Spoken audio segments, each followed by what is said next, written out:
একুশের লড়াই, ধর্মতলায় ধর্মযুদ্ধ। এবার 21শে জুলাই হাতছাড়া মমতা তৃণমূলের। 21শে জুলাইয়ে সভা করতে চেয়ে চিঠি নব তৃণমূলের। কলকাতা পুলিশকে চিঠি চেয়ারপারসন অরূপ রায়। নিউজ 18 বাংলা এক্সক্লুসিভ, নব তৃণমূলের চিঠি। সভা করতে চেয়ে অনুমতি চিঠি মমতা তৃণমূলের।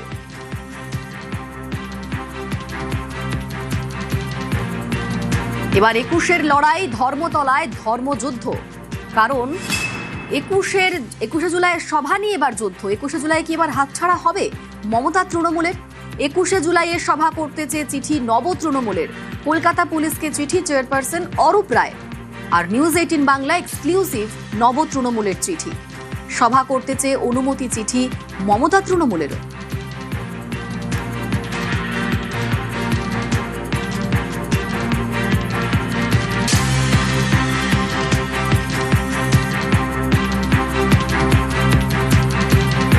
ক্ষমতায় আসার আগেও তো 21শে জুলাই হয়েছে, 2011 আগেও তো 21শে জুলাই হয়েছে, 2004 যখন মমতা বন্দ্যোপাধ্যায় একা সাংসদ, 2006 যখন আমরা মাত্র কয়েকজন তৃণমূলের বিধায়ক, তখনও তো 21শে জুলাই হয়েছে। 1993 সালে 21শে জুলাই মমতা বন্দ্যোপাধ্যায় ডেকেছিলেন, সেদিন তো তৎকালীন প্রদেশ কংগ্রেস তো বিরোধিতা করেছে। দলের থেকে বড় কথা, মমতা বন্দ্যোপাধ্যায়ের আন্দোলনের স্রোতের শহীদ তর্পণ। ফলে মমতা বন্দ্যোপাধ্যায়ের অধিকার আছে এই শহীদ তর্পণটা করার। দেখুন, 21শে জুলাই তো নিশ্চিতভাবে আমাদের আবেগ, এবং 21শে জুলাই কর্মসূচি গ্রহণ করার বিষয় আমার মনে হয় না কোথাও কোনো রকম সন্দেহ রয়েছে। কালীঘাট তৃণমূল বলছে যে তারা যদি 21শে জুলাই পালন করেন এবং সেটা ধর্মতলাতেই করবেন। ওরা কি বলছে তার উত্তর তো আমি দিতে পারবো না, কারণ ওনারাই ওটার উত্তর দিতে পারে। এবং আমাদের উত্তর আপনারা আমাদের এনসিডব্লিউর মিটিংটা হয়ে যাওয়ার পরে উত্তরগুলো আপনারা পেয়ে যাবেন।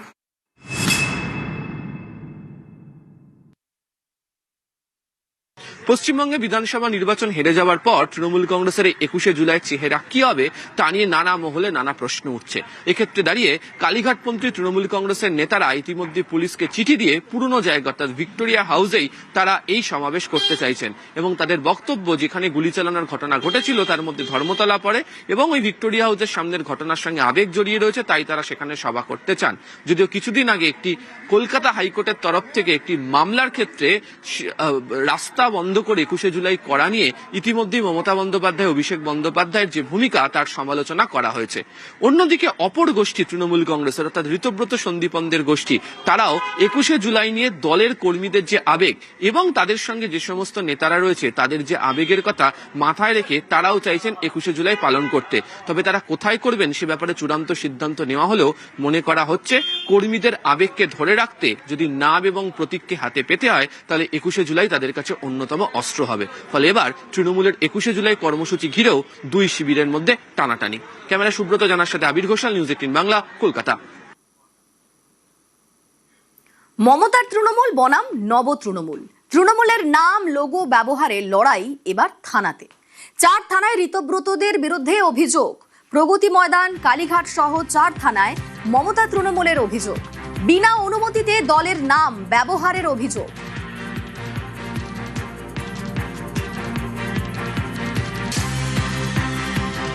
এবার মমতার তৃণমূল বনাম নব তৃণমূল। তৃণমূলের নাম, লোগো ব্যবহারে লড়াই এবার পৌঁছে গেল থানায়। কারণ 4 থানায় ঋতব্রতদের বিরুদ্ধে অভিযোগ। প্রগতি ময়দান, কালীঘাট সহ 4টি থানায় মমতা তৃণমূলের অভিযোগ। বিনা অনুমতিতে দলের নাম ব্যবহার করেছে নব তৃণমূল, এমনটাই অভিযোগ।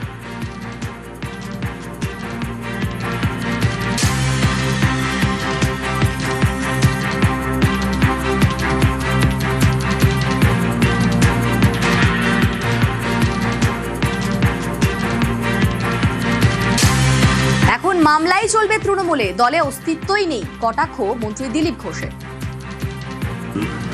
যে মেজরিটিতে আছে পার্টির সেই তৃণমূল, কি যার বাড়িতে অফিস ছিল সেই তৃণমূল, যে যেতেই নি সেই তৃণমূল, তো বোঝাই যাচ্ছে না। এখন ওটাই চলবে, কেস কাচারি আর ওই প্যারেড চলবেই। যে পার্টি অফিসই খালি হয়ে গেছে, তো লোকসভা বিধানসভার বেশিরভাগ সদস্য চলে গেছেন, তো সেই পার্টির অস্তিত্ব আছে কি?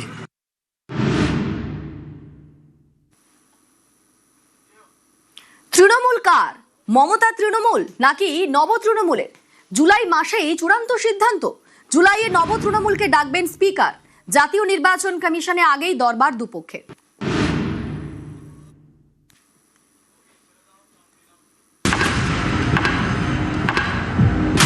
कितने एमएलए है? ভোটে হারার পর থেকেই তৃণমূলে ভাঙন। তৃণমূল বনাম তৃণমূলের লড়াই, একদিকে মমতা বন্দ্যোপাধ্যায়ের তৃণমূল আর একদিকে নব তৃণমূল। তাদের লড়াই এখন এমন জায়গায় গেছে যেটা দেখলে হয়তো গব্বর সিং বলতেন কিতনে এমএলএ হ্যায়, কারণ এটাই হচ্ছে আসল কথা, কার হাতে কত সংখ্যা। দেখুন, একদিকে হচ্ছে নব তৃণমূল আর একদিকে হচ্ছে মমতার তৃণমূল। নব তৃণমূল গত 22শে জুন একটি বৈঠক করে, ওয়ার্কিং কমিটির বৈঠক। সেই বৈঠকে ঠিক করেছেন তারা চেয়ারম্যান হিসাবে অরূপ রায়কে, যেটা দেখে অনেকে বলছেন এ তো মমতাহীন তৃণমূল হয়ে গেল, কারণ মমতা বন্দ্যোপাধ্যায় ছিলেন তৃণমূলের চেয়ারম্যান, এই নব তৃণমূল চেয়ারম্যান ঠিক করেছেন অরূপ রায়কে। উল্টো দিকে মমতা বন্দ্যোপাধ্যায়ের তৃণমূলে কিন্তু বসে নেই, তারা যেটাকে অস্ত্র করছেন সেটা হচ্ছে 2023 সালের একটি মামলা।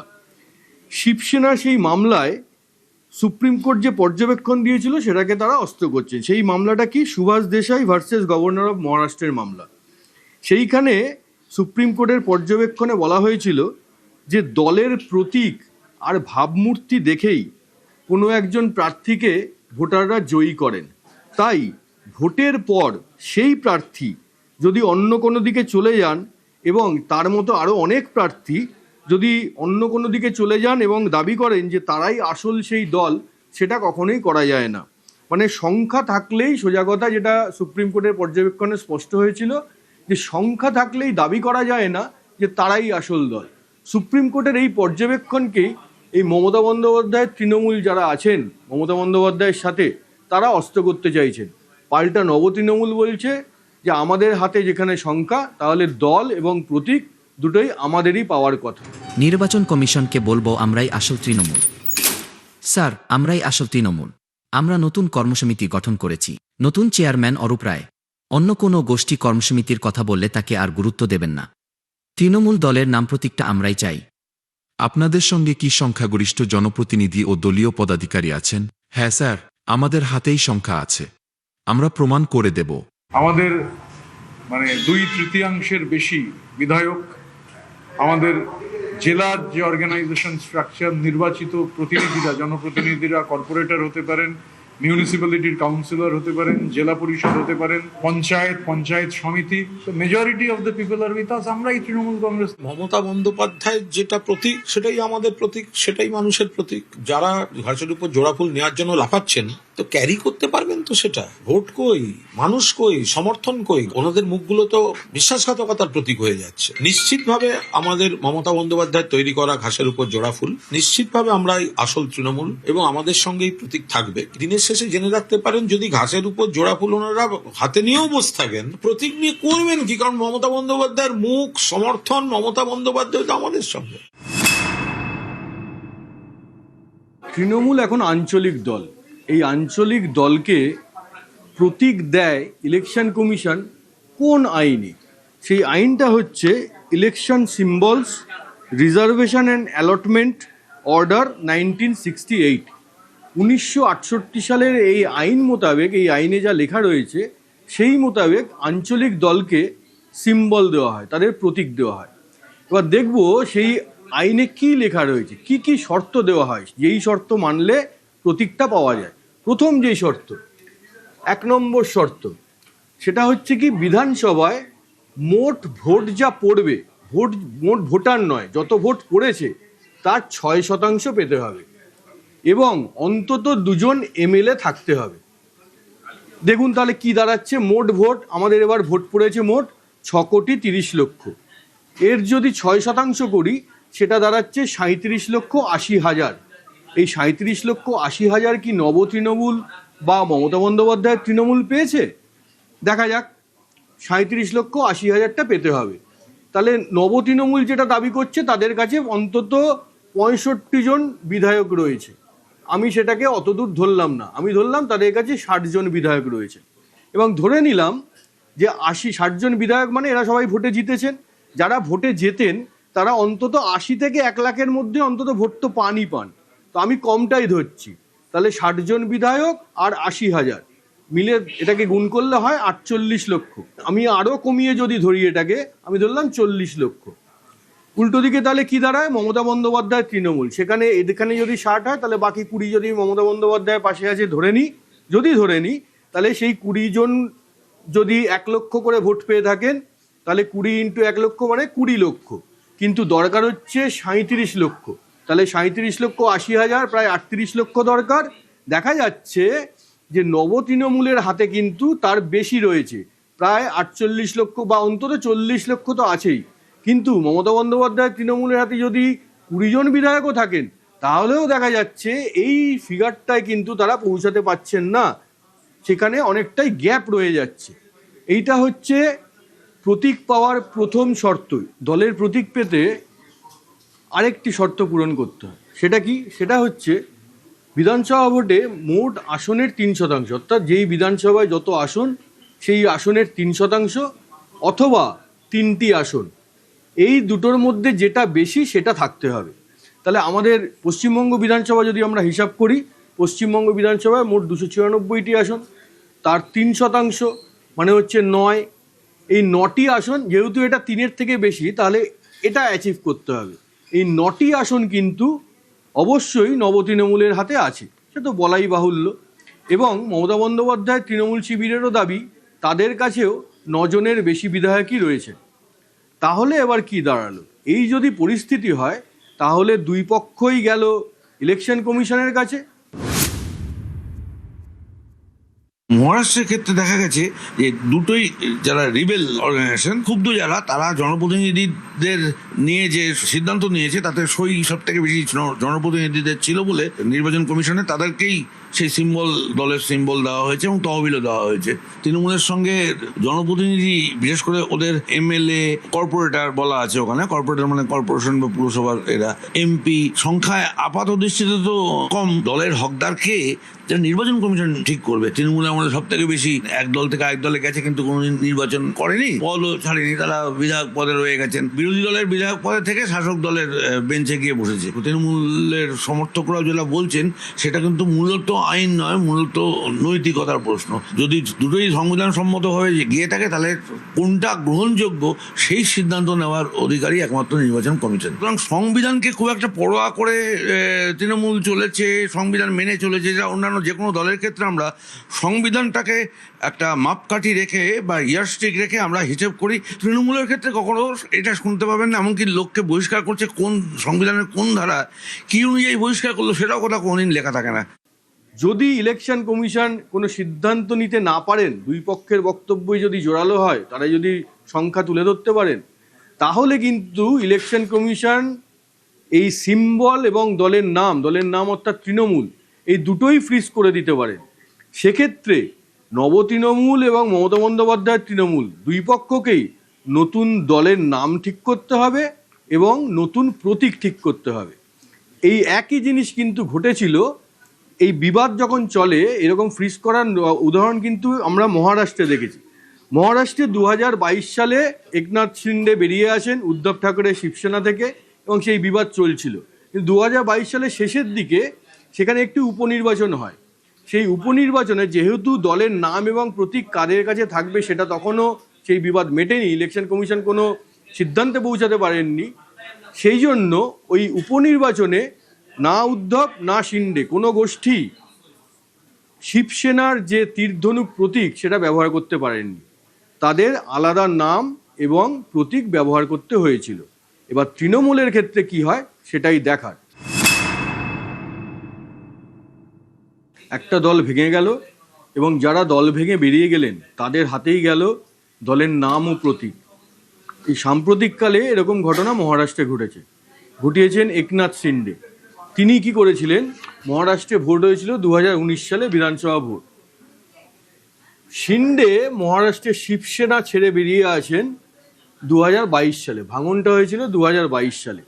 শিবসেনার 55 জন MLA ছিলেন, শিবসেনা থেকে বেরিয়ে চলে আসেন শিন্ডের কাছে। এবং শুধু তাই নয়, বিধায়কই নয়, শিবসেনার MP ছিলেন 18 জন, তার মধ্যে 12 জনই শিন্ডের সঙ্গে শিন্ডের নৌকায় উঠে বসে। এই যে ঘটনাটা ঘটেছিল, তারপর শিন্ডে আবেদন জানিয়েছিলেন ইলেকশন কমিশনে যে তার কাছেই নাম এবং শিবসেনা দলের নাম এবং প্রতীকটা তার কাছে দেওয়া হোক। পাল্টা উদ্ধব ঠাকরেও বসে থাকেননি, তিনি ইলেকশন কমিশনে গিয়ে জানিয়েছিলেন যে তাদের যা সংবিধান, তাদের দলের যা সংবিধান, সেই সংবিধান মেনে এরকম করা যায় না। সেই সংবিধান তখন খতিয়ে দেখা হয়েছিল এবং সেই সংবিধানকে অসাংবিধানিক বলে খারিজ করে দিয়েছিল কমিশন। কেন বলেছিল অসাংবিধানিক? তারা সেটা বলেছিল যে শিবসেনার সংবিধানে যেভাবে বিভিন্ন পদ এবং নেতা বিভিন্ন পদ পেতে পারেন, ক্ষমতায় থাকতে পারেন, যেইভাবে বর্ণনা যেই সংবিধান ঠিক করা হয়েছে শিবসেনার, সেটা একেবারেই সংবিধান মেনে হয়নি, অসাংবিধানিক, এরকমভাবে করা যায় না। এই যে এটাকে অসাংবিধানিক বলে দিল, তারপর একই সঙ্গে সেই কমিশন তখন শিবসেনার দলটির নাম অর্থাৎ শিবসেনা নামটি এবং তাদের যে প্রতীক তীরধনুক সেটা শিন্ডে গোষ্ঠীর হাতে তুলে দেয়।